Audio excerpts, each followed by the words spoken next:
Good morning, good afternoon, or good evening, depending on where you're tuning in from. Welcome to the Winning at Being You podcast. I'm your host, Coach Mills Rogers. This is a space where we have real conversations with people who are using their voice, their experiences, and their purpose to create impact, not just for themselves, but for others. Today, I am super excited to be joined by Timothy TalkManTalk Stewart. We're going to talk about leadership, transformation, and what it actually looks like to win at being who you are without pretending or performing. If you're watching live, feel free to drop where you're watching from in the comments. Now, let's get into it. Timothy Stewart, aka Talk Man Talk, is an author, speaker, coach, and recovery advocate whose work focuses on helping people free themselves from destructive patterns and discover purpose. Timothy regularly leads seminars and presentations geared toward audiences big and small on topics related to addiction, recovery, leadership, goal setting, and personal development. Unafraid to share details of his own personal battles with addiction, pain, and loss, his captivating style and ability to shine light on life's possibilities, delivered from having hit rock bottom, make him a sought after guest at a variety of events. He is also the author of Free Yourself from Yourself and the creator of the Unlock Your Greatness course. Talk Man Talk. Glad to have you this morning. Yes, sir, Coach Mills. I am glad to be here, and thank you so much for that introduction. That was, man, I really appreciate that, and I want to just applaud you for the work that you do. I follow you quite a bit, and I'm still learning, and so I appreciate all that you do, and especially this platform. I think that this is I call it a solution focused type of conversation. Oh, well, I appreciate that. And yes, we definitely want to focus on solutions as opposed to just talking about problems. Too much of that in the world already. Yeah, yeah, absolutely. And as we kind of had a conversation yesterday, uh, there, we have some people, and I'm not knocking anybody who is trying to make an honest effort to bring about change and progress in our society and communities. However, uh, without the how, without showing people how, we can preach all day, right, of what needs to be done. But until we unpack it, the steps of how to create that change and how to bring about that progress, very little is gonna movement is gonna happen. Hmm. Very true. Very true. And so, Tim, for people who may be hearing you for the first time, who is Timothy Stewart and what life experiences most shaped the man you are today? Okay, so I'm originally from North Carolina. I grew up on a 500-acre farm, country boy at heart, right? And I graduated high school. I went into the military and the Air Force, and I've had an opportunity to work in corporate America with some major corporations like IBM and UPS. But I started smoking marijuana at 12 years old, and what has shaped me to become the person that I am today, to be honest with you, it's called Mm, pain and loss, right? I became addicted. I abused drugs and alcohol for over 25 years of my life, and I'm grateful for the opportunity to still be here. There's a lot of people who were where I've been that are no longer here today. And so April the 30th of this month is 22 years free from active addiction for me. So that's, to be honest with, congratulations. yeah, thank you. That is one of the, I guess, powerhouses that I have, or confidence builders that lets me know what I practice, coach, and promote works. Mm. I'm a witness, as they say. Yeah. Hey, hey, life experience, man, and the fact that you overcame that and are still overcoming it, that's powerful. Yeah, yeah. Hmm. You know, I don't deal with the desire to use any substances today. My root problem, and that was what happened. I went to rehab 12 times, and because I continued to focus on what it, you know, the symptom and not the problem. I thought the drugs and the alcohol were the problem. They were not the problem. That was a symptom. The root cause of my problem was my thinking. See, at 12 years old, when I started smoking marijuana, I developed it helped me develop my coping mechanism. Anything that didn't go right in my life, or any kind of pain, emotional pain, or anything that I felt that was out of the way, I use marijuana as my escape. I could get away from it, and that became how I dealt with a lot of different situations through my adulthood. And so I'm just really grateful that at 40 years old, I had the opportunity to unlearn and relearn. I, Coach Mills, I could survive. I could exist. You could drop me off in Egypt somewhere, and I'd make it. I did not know how to live, my friend. I had to learn and be taught how to live at 40 years old. That's a hard pill to swallow. Well, let me ask you this. I've had a few guests that have had their issues with severe addiction. And so I love to ask them this, and the answer just always varies. Was there a moment when you're like, man, the light just came on? Like, I got to change, because I've Yeah. had some guests that are like, yeah, it wasn't that one moment. And then there's some that were like, yeah, it was that one moment. It was a moment for me. I had been through rehab 11 times, and my family had just kind of given up on me. I actually gave up on myself, and Mm, I had a daughter at that point. I had my first daughter, and I would be playing with her and looking at her, and I would leave. I wasn't one of those people that brought what I did in the street home. I stayed in the street. I didn't come home. Right. And I'd be looking at her, and it was like, man, I don't want my daughter to grow up and people say, your dad's a crackhead. Man, for mm. some reason that just, man, it I didn't want to accept that.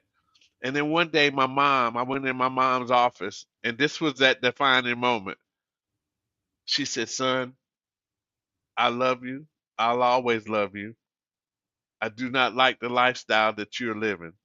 And I want you to know I bought a $10,000 insurance policy to bury you with this morning because you ain't gonna make it." Wow. Look, at that point, as they say, at that moment, Hmm. I said, "Boy, it's time to do something different." And I made a decision. I said, "You know what? I'm gonna give treatment one more time. I'm gonna give it one more shot, but I can't do it here." And so I was in New York at the time, and I bought a one-way ticket to California, actually, and got on the bus at Newark Penn Station and headed to California, and I got scared. And I was like, man, California, I don't know. I've never been there before. And the bus stopped at Indianapolis, and we changed buses. And when we were ready to board again, on the front of the bus, it had St. Louis. And I said, Fred Sanford always talked about going back to St. Louis. Seriously, man, I remember it just like yesterday, man. It's like, that's where I'm going, St. Louis. And I landed at St. Louis at 40 years old with two pair of pants, two shirts, and about $8 in my pocket. Didn't know a soul, had never been there, and started all over again. Yep. Amazing. Wow. And so let's kind of transition this. Your whole brand is built around the idea of free yourself from yourself. And it's gonna probably tie in. This question is going to tie into what you just talked about. What does that phrase really mean to you? Well, what I had to come to the harsh realization, Coach Mills, is that I was my own problem. I was my worst enemy, and it was my thinking, right? I had adopted some mindsets over the years. I had been given some information that was not the most accurate information. And I made decisions based on that information, and it produced bad results, right?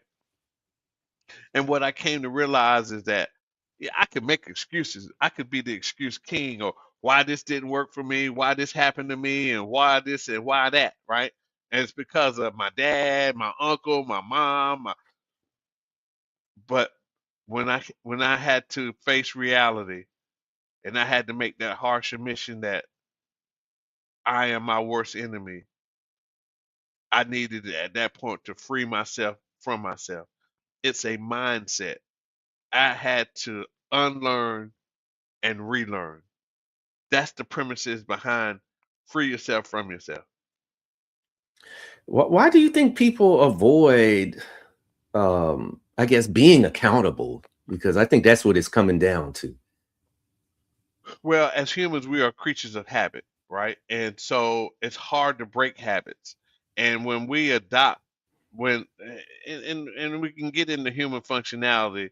And what I mean, Coach Mills, is that, and I'm sure you know this, is that we really have two minds. We have a conscious and a subconscious. Our conscious mind is fed by our senses, sight, sound, taste, smell, touch, right? And when that same information comes across our senses over and over again, it gets downloaded into our subconscious, right? And that's where automatic functions happen, like heart rate, breathing, eye blinking. We don't even have to think about those things. And it's the same way when a person habitually practices, for instance, I'm going to give you a call, I'm going to call you back. And they say that over and over again and they don't do it. It it happens. They don't even think about it, and it doesn't happen until somebody, maybe calls them or holds them accountable for that behavior or the consequences. You know, One of the things, Coach Mills, was for me getting loaded um, was no longer enjoyable for me. I was addicted, right? I mean, you're talking about somebody that would get scared, right? Really paranoid. How Scarface say paranoia, right? That was me. But I continued to put myself in that situation because I didn't know any other solution to deal with the pain. So basically, it was a vicious cycle.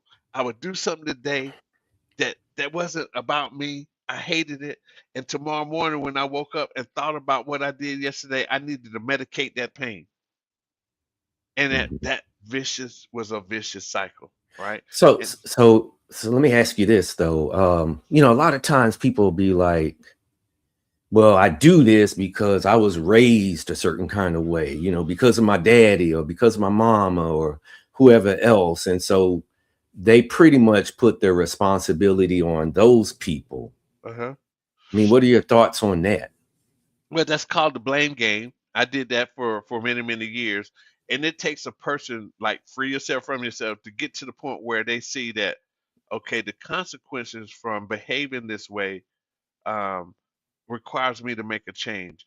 Until the pain of remaining the same becomes greater than the fear of change, then and only then do we change. Change is challenging. Mm, mm, Change, people fear change. They're comfortable. We're comfortable in how we've been operating. And if it doesn't cause any life damaging consequences, we deal with it, right? Um, and it's amazing how we can become trapped, as I call it, in certain mindsets that we can clearly see do not produce the most positive results, yet we continue to practice mm. because we It's, fear change. yeah, good stuff. So you've obviously had a big turnaround in your life. Your life just went in a different direction once you made that decision to change. Uh-huh. And so how did that process go as far as, I know you went to treatment Uh-huh. that last time and things changed for you. So how did that transition from having gone to treatment to becoming somebody that helps people overcome addiction?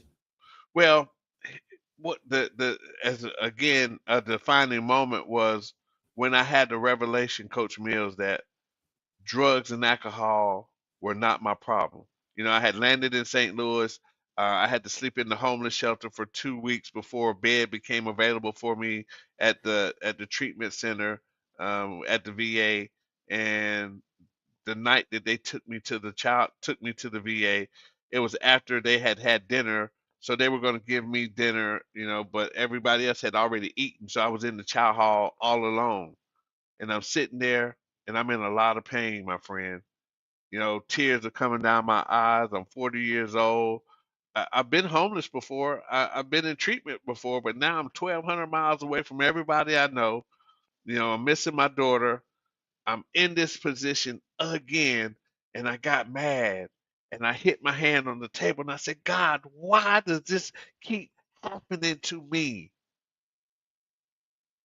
And I got the revelation. It was like God spoke to my spirit. Drugs and alcohol are not your problem. Now, that was a revelation for me because I've been pretty smart, right? I've been in the military. I went in the Air Force. I've worked in corporate America. I can't be, you know, like not have good sense, right? I've done well academically, right? Even professionally. But it was because the next statement was your way of thinking is your problem. And so then I'm sitting there, Coach Mills, and I'm like by myself, and I'm like, I'm having this conversation. Yeah, I can call it God, I can call it my consciousness, whatever we could call it. But I'm having this conversation. I said, well, how do I change my thinking? And it was like, get in line with this book, get in line with this word that's written in this book, the Bible. At that point, some hope came into me. Right then, Coach Mills, because it was like, okay, it's kind of like this. If you have a yard and you have a weed outside, I mean, you have a weed growing up in your lawn, and you break that weed off at the top of the dirt. 2 days later, you come back, that weed is right back. But if you pull that weed up from the root, it's not coming back. And that's what happened when I had that revelation that the drugs and the alcohol were not my problem, and my mind, my thinking was my problem. I got the weed from the root. So I started studying, reading the Bible. I mean, I became a student of Scripture, right? And I know there's a lot of talk about who wrote the Bible and when it was written, and that really none of that matters to me because what I've learned is the principles that I have learned that are written in that book have changed my life. That's what matters to me, the results, right? I don't know who wrote it. Nobody in our generation knows who wrote it. We can speculate, right? We can say, we don't know, but the principles work. And here was what was to give you an example of the shift in mindset. When I was being raised, I was taught it's okay to do a little wrong, just don't get caught. That was my philosophy. And man, let me tell you something, I was good at it, right? I could take, if you wrote D on a piece of paper, I could steal the T, you wouldn't even see it, and you'd be left with he, right? And so I went from that philosophy to when I left the chow hall that night, I went to my room and there was the desk drawer there, and every hospital has a Bible in it, a Gideon Bible, right? So I pulled out the drawer and there was one in there, and I started reading and I got down to Genesis 1:10. I think it's 1:10 or 1:6, and and it says what did it say? It says, and God said, let every seed produce after its own kind. And I had another revelation, and this was the revelation that changed my life, Coach Mills. Words and deeds are just like seed. They always produce after their own kind. That was a new philosophy for me. That now I downloaded a new software that overrode what I had Mm. been working with, and that started the process of change for me. From it's okay to do a little wrong, just don't get caught, to words and deeds are just like seed. They always produce after their own kind. I still live by that philosophy today. That don't make me perfect. I fall short, but I understand, right? When I don't do the right thing, consequences are coming. You can count on it. Mm. So you also call yourself TalkManTalk, and Uh-huh. so I'm curious: is that nickname? Is it TalkManTalk or is it TalkManTalk? Well, Like, what well, does it the mean? how that came was at 45 years old. I had now remember I landed in St. Louis at 40, sleeping in the homeless shelter. At 45 years old, I am now married. I'm living in a 2,400 square foot home. I am a responsible, productive member of society. I've never been clean this long in my life since I was 12. I'm 45 now. I am just like I woke up one Saturday morning. My wife at the time, she had gone to work, and the house was just like one of those Saturday mornings when it's kind of the sun is out, and it's you're looking. I'm looking around, and I got a cup of coffee in my hand, and it was like, wow, how did this happen? And it's like, okay, well, what am I gonna do now? I've been struggling trying to stay clean and stuff, and now 5 years clean. I'm in this home. I'm working, and I had this revelation. You always like sharing information. Why don't you become a speaker? And I said, oh, yeah. And so I've always been a Michael Jordan fan. And so when Mike came in the league, I mean, a serious fan of Mike's, right? I grew up in a hometown where he used to live as well. And so when Mike came in the league, he was jump man jump. I said, I'm going to be talk man talk. Yeah. And what happened was what I eventually discovered was talking is my gift. That is my gift. And every human being comes to this planet with a gift trapped inside of them. And that gift is our source of significance. It's our sense of value of what we were created to bring into our generation. That's what changed my life because now, okay, I've been clean 5 years. Now I've discovered what my gift is. Guess what? I ain't gonna smoke no dope to destroy my gift. I know why I'm here now. I'm here to share information and help other people, you know, um, get into this process of being free from active addiction. So, like I said, nowadays it's not about the desire. I don't have any obsession or compulsion to use any kind of chemical.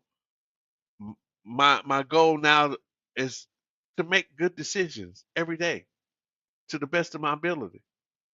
That's it. Life is a series of decisions. Now, I filter those decisions through the 12 principles that saved my life: honesty, hope, faith, courage, integrity, willingness, humility, discipline, forgiveness, acceptance, awareness, and gratitude. That's where the work comes in, my friend. It's filtering those decisions, my decisions, filtering them through those principles. That's where the challenge is every day in every area of my life.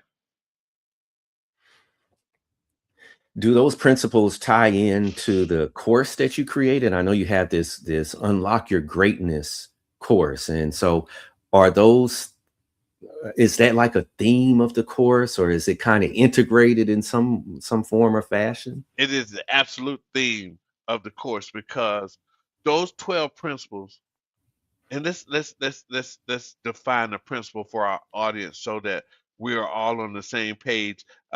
Effective communication requires concepts that are the same. If the concept in your mind, when I say a word is different from the concept in my mind, then we'll have a misconception, right? So, Yes. principle.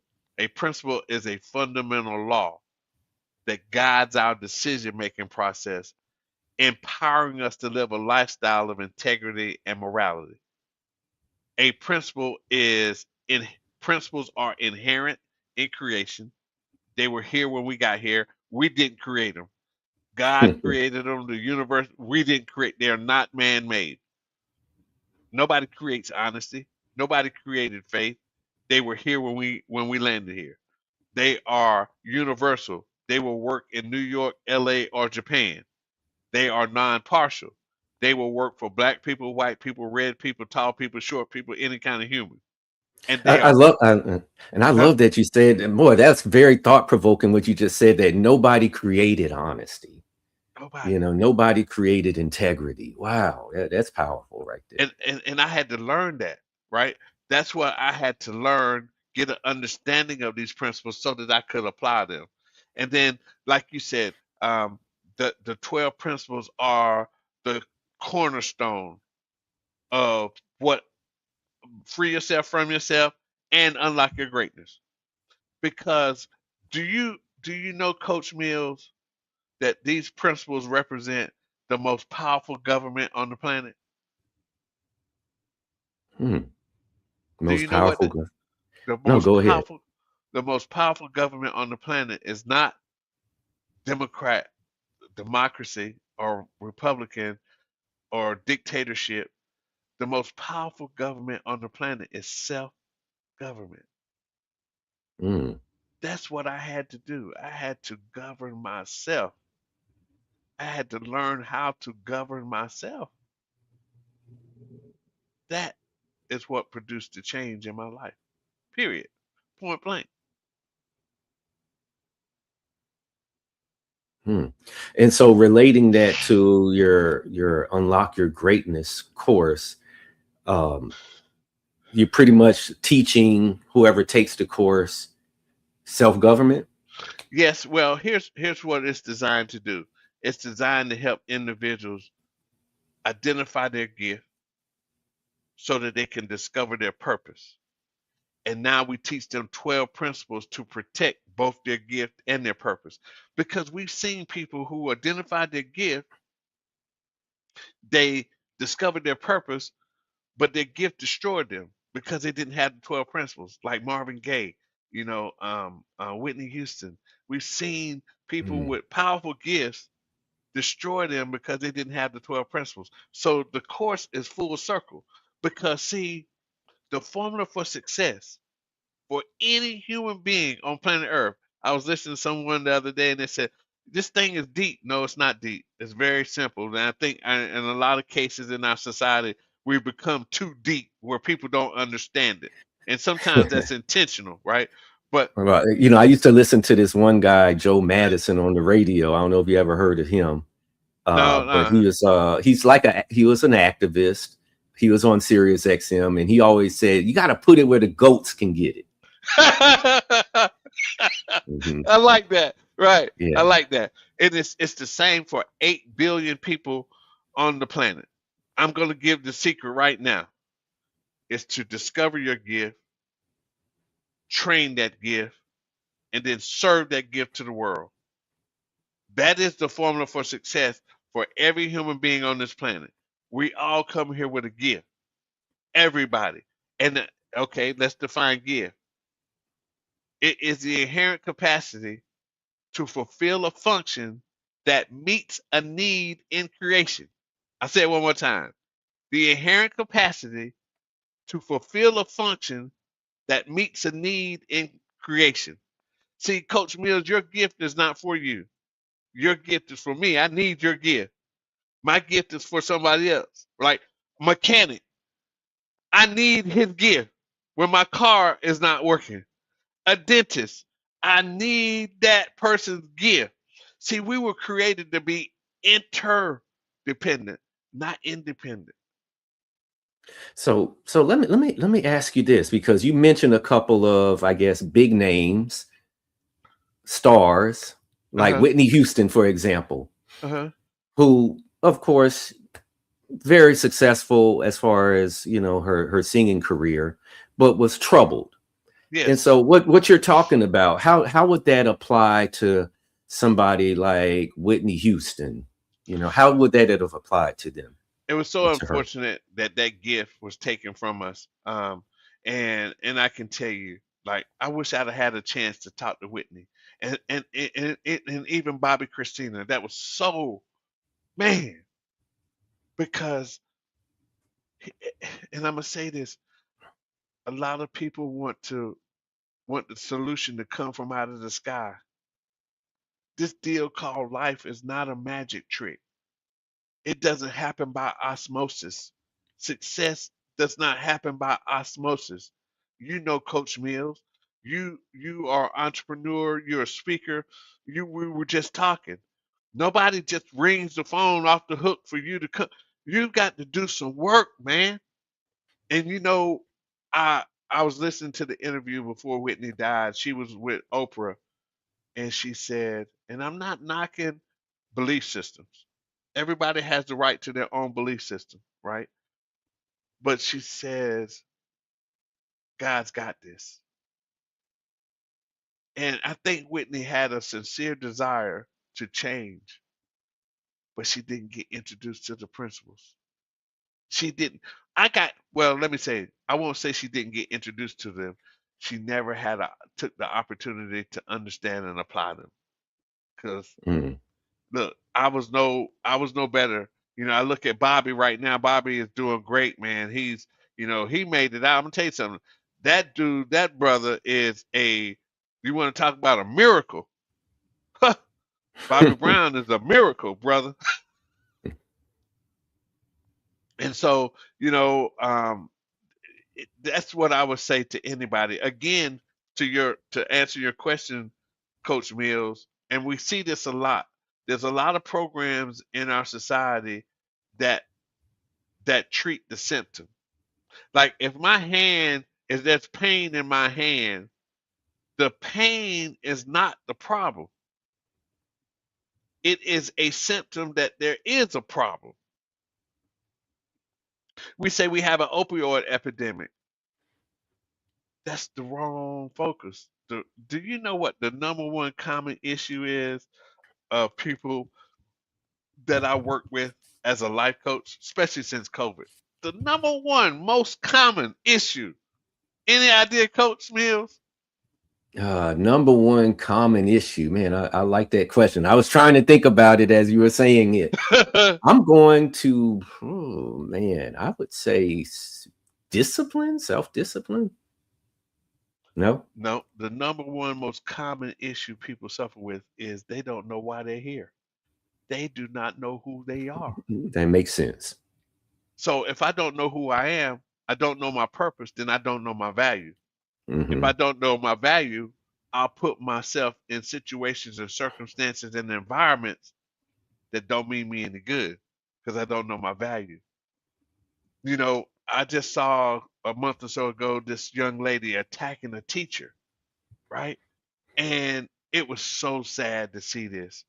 And most people say, "Yeah, she needs to be beat, and she needs discipline." That's what we saw was a symptom.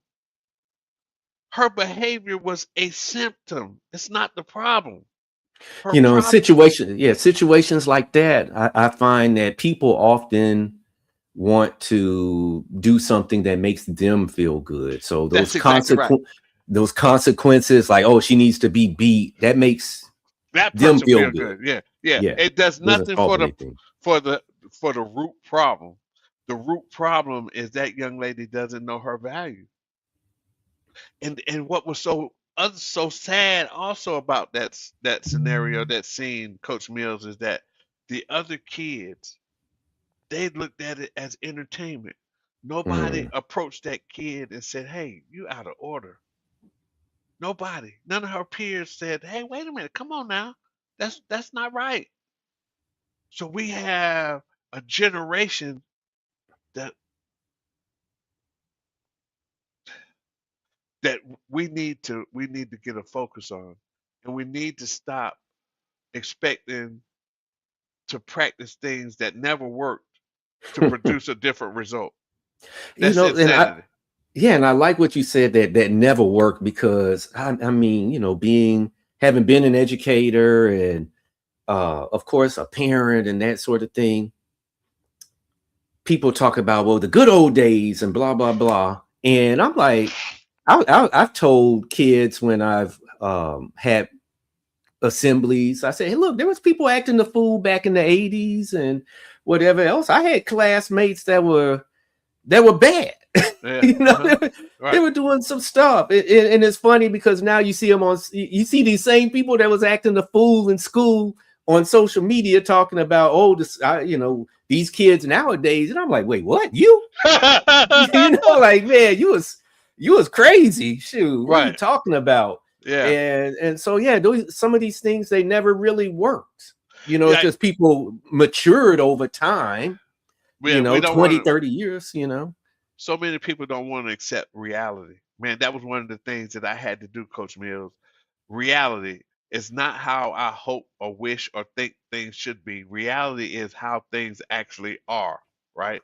And beating kids is not the solution to produce the most positive results. The statistics even show Mhm. that it causes trauma. I got beat, right? And for a lot of years, I had a resentment, right, with my parents because I got beat so much. But I had through this process, I was able to develop um, respect for my parents because they gave me the best that they knew. That's Mm, what they knew, right? Well, guess what? We live in the age of information and technology now. There's no excuse. When we know better, we should do better. And I've been in the prisons to speak, man.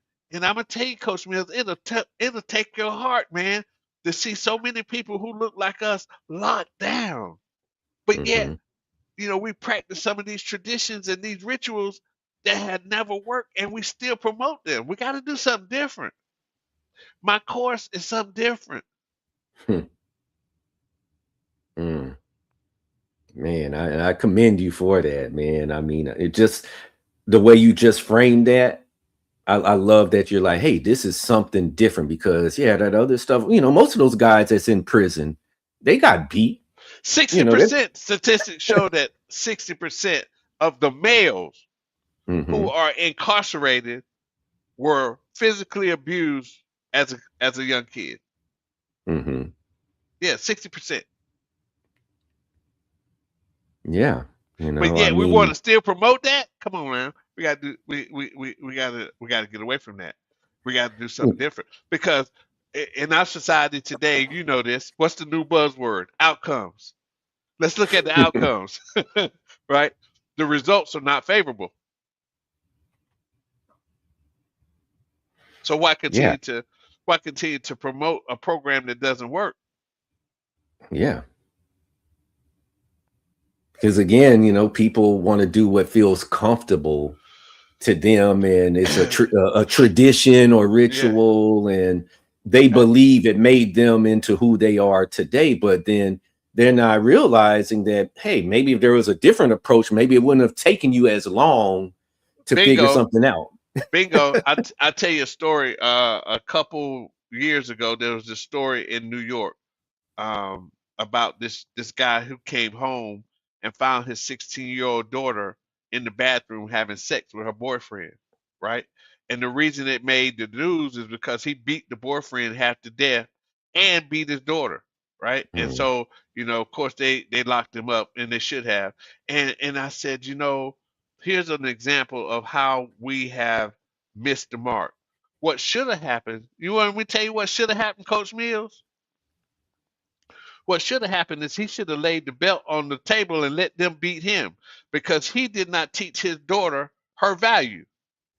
He missed the mark. And that's what is the problem. A lot of people don't want to accept the responsibility for the part that they played. Mm. For an example, we got to understand human functionality, Coach Mills. I use this example. So a young girl is getting ready to have her cycle, 12, 13, 14, I don't know what that age is. And the parents say, okay, it's time for us to have that talk. So they sit her down, they have this talk about sex and, whatever that talk is. And the parents get up. Okay, we've had that talk. She is now good to go. Well, you got new addition over here, Bobby, Mikey, uh, uh, uh, and these boys, Mike, Ricky, uh, Yeah. they talking every day. Every day they talking. They at her every day. They in her ear. Guess what happened to the talk that the parents had? It gets drowned out, and then she comes up pregnant. The parents should have been talking more than Bobby, Mikey, and them. That's human functionality. Coach Mills, you have a yard, right? Mm-hmm. You know the best way to keep the weeds out of your lawn? Plant good grass. Plant good grass. That's one way. Some people say pull them up. Some people say Mm-hmm. spray them. But the best way to keep the weeds out of your lawn is to sow the grass seed so thick that the weed seeds can't take root. Mm. So if the parents are talking every day and they're talking more than Bobby, Mikey, and Bobby and them, then she's not gonna come up pregnant. It's got to start. And unfortunately, we see this a lot of times. The discipline starts at 15 when the bad behavior starts to present itself. When the training should have started taking place at 5. These principles, you imagine, and just look at this. I know these principles work. I've seen them change the lives of thousands of people, right? In the 12-step program. I know we're getting close to our time, but I want to get this out because it's a proven process. We've seen, the 12-step programs, and I'm sure, people know people who have changed their lives going through the 12-step programs, right? These are the same principles. I've just arranged them in a way and deliver them in a way that works for everyday life, right? So imagine this. Johnny meets Sally on college campus. Johnny and Sally were raised in a household that practiced these principles: honesty, hope, faith, courage, integrity, willingness, humility, discipline, forgiveness, acceptance, awareness, and gratitude. So now Johnny and Sally begin a relationship and they interact with each other based on these principles. That relationship turns into a marriage that is based on these principles, that now creates a family that is based on these principles. And now families come together and make a community that is based on these principles. We'll see some different results. I guarantee it. Mm. I guarantee it. I know they work. Mm. Talk, man, talk. There you have it. Principles. Those you said 12 principles. 12 principles, yes. Now Mm-hmm. there's other laws, but those are the 12. If we focus on those 12 principles, we'll be in good shape. So if people want to learn more about those 12 principles, what should they do? How can they go about reaching out to you or purchasing your products? Well, you can go to my website, TalkManTalk.com, of course, and the principles are listed there.